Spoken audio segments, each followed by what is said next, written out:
what is marriage? The answer to the question is wrong. Marriage will be wrong.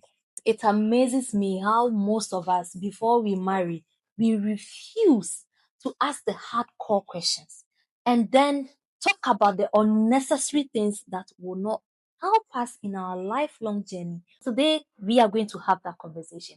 A lot more will come later. It's really, really striking when we are courting.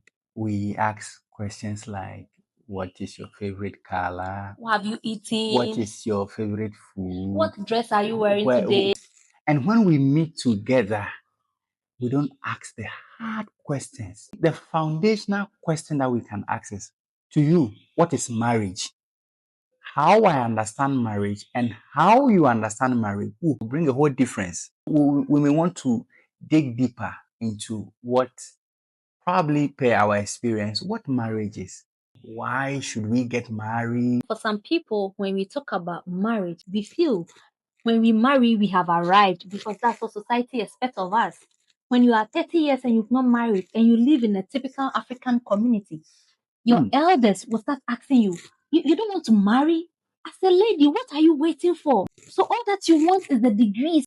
All this money you are making, what will you use it for if you don't have a man? We are usually defined as having a man to complete you as a woman. I'm speaking from an African perspective.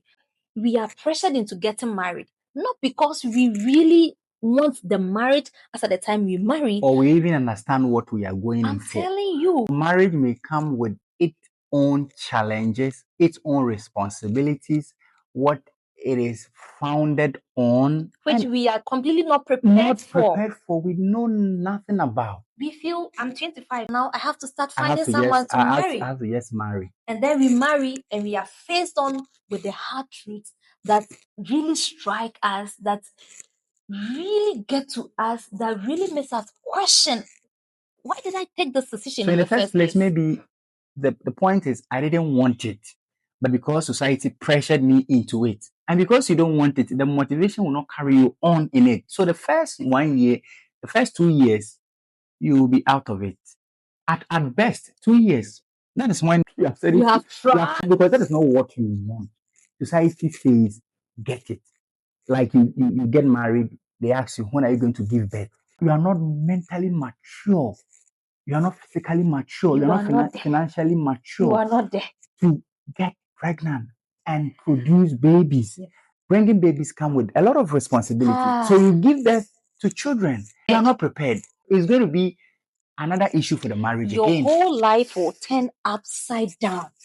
Already, both of you are not able to even handle your own issues. Your own self. You bring in another human beings into the problem that you are not able to solve. Let's get to the foundation of it.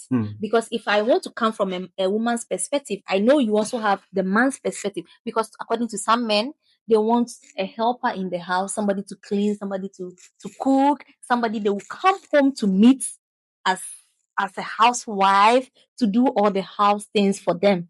Some men also have that perspective. I know people also have different ideas when it comes to this. Let's get down to the real deal. What is marriage itself? For me, like you're saying, marriage is not someone's culture that invented. Marriage is not created of culture. We may see marriages from the Jewish perspective. Let's say how the Jewish people married. The woman is in the house and the man goes to work. And even in Genesis, God said, and the man will work and sweat. All these are born because of the culture that came later. But now the real question as you ask is, what is marriage?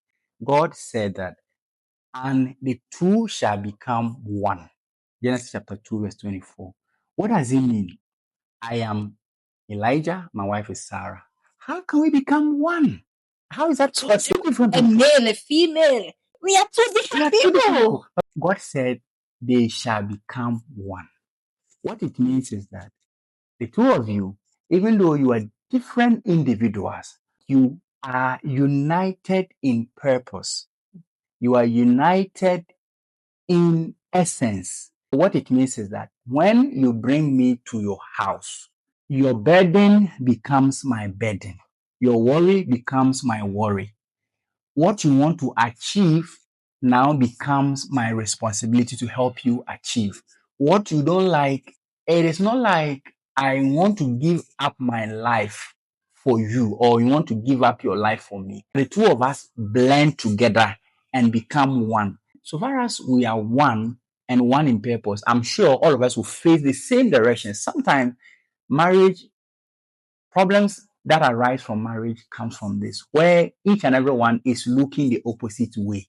If all of us are going the same way, frictions may reduce. I know you have learned a lot today, so we would want you to give a thumbs up and give a comment. Leave a comment in the comment section. Share this video to let us reach a lot of people, because that is what we are going to tackle, the foundations of marriages. In the next episode, expect when we dive deeper into the vision, the direction that my husband already talked about.